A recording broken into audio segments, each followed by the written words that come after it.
But there's no profits because there's no interest. How are the profits even going to exist? There's so much double talk. You got to read that page. You got to read that page, and then I want you all to write me and tell me what a jerk I am for ever even thinking that Roger Hayes didn't know exactly what he's doing, that he isn't serving you, that he is not compromising solution. He's providing the thing that obviously we have to do, which makes Ben Dyson wrong, which makes Simon Dixon wrong, which makes Ivama wrong, which makes technocracy wrong.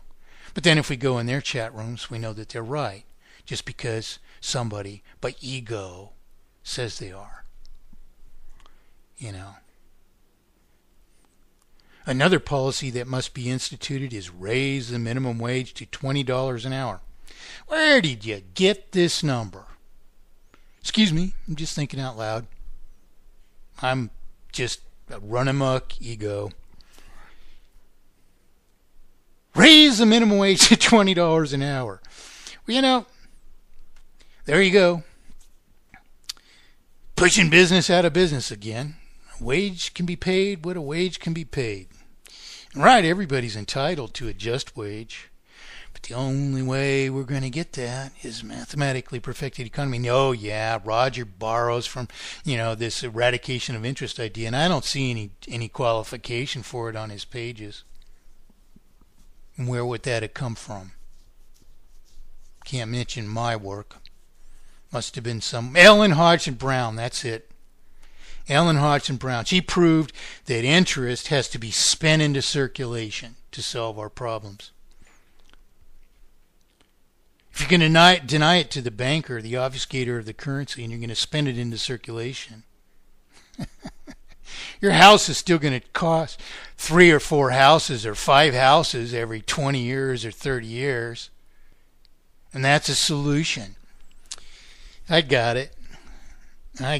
There are all these solutions. It's like a bowl full of candy. And anytime that one doesn't taste like you want, you just can spit it out on the floor and grab another one and stick it in your mouth. You're ready to go. Demand 2. Institute a universal single-payer healthcare system.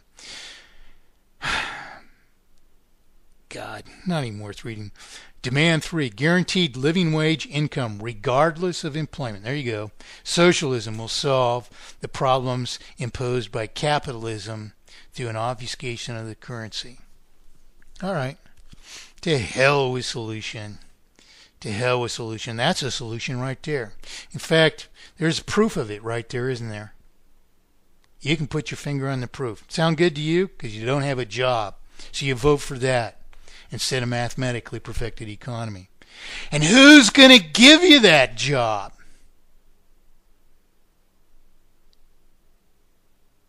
Can't exist.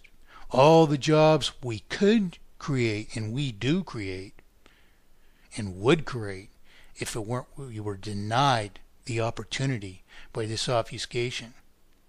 All those jobs can only exist if we rectify the obfuscation.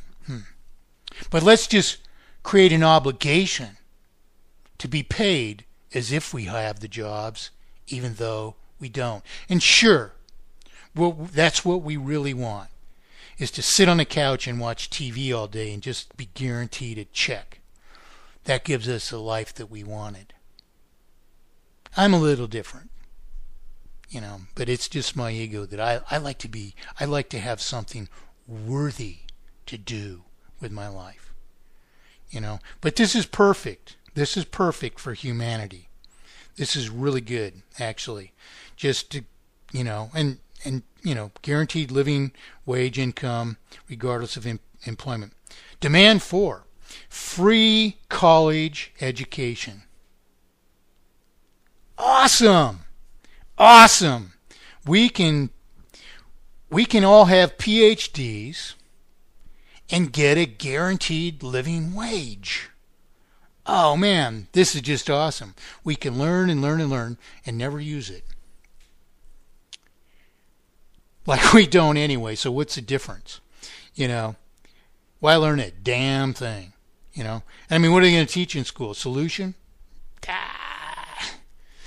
that's that's really, really, really against the flavor of what we want and we need. This is why we should blame all our problems on Wall Street, you know, because we need a free college education. So we could go do what, maybe not what they are, but we'll do something else, you know, and even if we can't have that job because it can't exist, we'll solve it by giving ourselves a living wage income regardless of employment. This is perfect. This is good stuff. This is typical. I mean, this is the triumph of mankind. This is mankind prevailing over man's problems here. Begin a fast-track process to bring the fossil fuel economy to an end while at the same, bad grammar, time, the word is omitted, bringing the alternative energy. I mean, people don't even read what they write once. Oh, there's a missing word there, you know. I sometimes think I'm the only man who can spell. Bringing the alternative energy economy up to energy demand. Do you know why? I have just, extensive inside information on all this. It's stuff I can't even tell you about. Sorry. Not that you'd want to know, but the reason that we don't have the things that we could have had 15 or 20 years ago is all these politicians who are standing up and saying they're going to create jobs. They don't create jobs. And proposing that they're going to create jobs, which is a lie, by reducing the crimes against you, unjust taxation, which is paying for debts which have been artificially multiplied by the obfuscation of the currency, which Ellen Hodgson Brown gave to you, and Stephen Larlinga solved by maintaining interest rates at 4 or 5% by a Chicago plan that he didn't author either, and resurrecting the lost science of money which didn't even exist before. Find it in history. When you find it, you tell me. I went back 2,600 years, 3,000 years before Christ, and I don't even find anybody explaining it. Although people constantly write me, well, didn't so-and-so say the same thing? It's a complaint against interest. It's not a proof that interest is inherently terminal or inherently usurious. Or they offer me one of my plagiarisms. Well, Edwin Vieira says it over here on this website. Yeah, and that's the very title of my article, published without my permission, and stripped of all the parts which disproved that the gold standard could ever save us, so that he could advocate gold in his book, Pieces of 8. Which he sold a couple of hundred copies of. Only.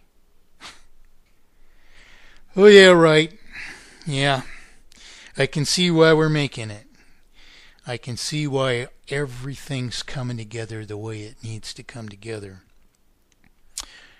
Demand 6, $1 trillion in infrastructure. Spending now. Roads and bridges are included in parentheses. Electrical grid. Water, sewer, rail, roads, bridges, and electrical grid. All those things exist now. What we've been doing to save America since the Bush administration and on through 4 years of Obama is do a cheap job of repairing our roads and replacing all of our existing bridges, ostensibly so that they're earthquake proof or safer for earthquakes, which is a better way of expressing it, excuse me. And what's happening to that money that we're not in, quote, recovery, which should be, should have a little asterisk and a footnote by it, artificial recovery, by spending money into circulation, by what I called 43 years ago artificial sustention. I explained to the Reagan administration how to keep the damn thing alive for a while longer. only to prove that you could only keep it for alive for a while longer, you know. And Ben Dyson, you know, he came up with all these ideas himself, you know, but not until it happened. And somehow he can't even explain them to you. You know, I'm I'm not ragging on you. I'm for my own, you know, benefit. I don't enjoy how I feel today and have felt deeply ever since my last show, last program last week, to be denigrated by some utter jerk. You know, if you all think you have the answers already, I can only bid you adieu. If you don't want to wade through my work, and the only truthful way to present it ever was how it happened, you know. I mean, I'm denigrated for bragging what a mathematician I was and as a young child. Yeah. Bastard has to tell us he's all ego. He has to tell us he was in college algebra classes in the second grade. Yeah, I was learning college algebra in the second grade. And that's why we don't want to listen to him. But there's a reason for the context of this story. And that's for us to realize it. Well, holy shit. You know? Maybe, just maybe. Here I'm eating M&Ms and drinking a beer. But I had a thought, you know. Maybe that guy might know what he's talking about. I'll listen to him a little while. Ah, hell, that Roger Hayes is a great guy. That lawful bank, I sure hope it takes off. That's what I hear. You know, Vincent tells me Roger's a great guy, greatest guy you'd ever want to know. Doesn't want to debate solution with me. He's got a whole bunch of claims up on his more recent page, which is a minimal amount of work. Not a drop in the bucket. You know? And it's something I would never even put up because it just claims to accomplish the same objects. It borrows 2 quotes of 500 quotes from my quote page. And what do you got? A bank you can own too, and which redistributes its profits to its members? Well, if it's going to do that, ladies and gentlemen, explain to me, because, you know, us guys who just run on ego have problems understanding things that, you know, just kind of exceed the bounds of our egos. Explain to me, you know, if you're going to receive the profits that you're paying, why do you even take them from yourselves in the first place? And why should that be some kind of attractive pseudo virtue or actual virtue or false virtue? Because I assume from what I read before that there's a profit making scheme here. And shame on me if my ego just smells a skunk somehow when profits are discussed, which can't possibly benefit you. If you're an owner of the bank and you're getting back what you paid in, what's the point in ever paying it in? But that it goes through some kind of cycle where what you pay in isn't what you get back. Supposedly it's being shared with somebody else, but it goes, to the reason this bank exists.